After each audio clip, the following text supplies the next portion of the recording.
जी हाँ दोस्तों, आप देख रहे हैं ऋषभ भोजपुरी। देखिए, इसमें पावर स्टार पवन सिंह का आ गया है तिरछी नज़रिया को गाना को लेकर के बहुत धमाल मचा रहे हैं इस गाने में।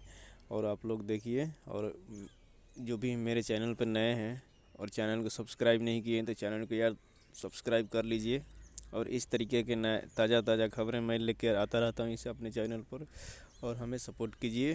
और वीडियो पसंद आए तो वीडियो को लाइक कीजिए। चलिए बात करते हैं कि जैसे कि पावर स्टार पवन सिंह का ये गाना आ गया है तिरछी नज़रिया। इसमें खूब काफ़ी अलग अंदाज का इसमें डांस किया गया है।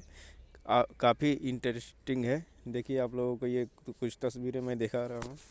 जैसे कि ये देखिए, अलग तरीका का इसमें डांस किया गया है। और इसमें 10 से 15 लड़कियां हैं जो कि एक साथ डांस कर रही है पवन सिंह के साथ।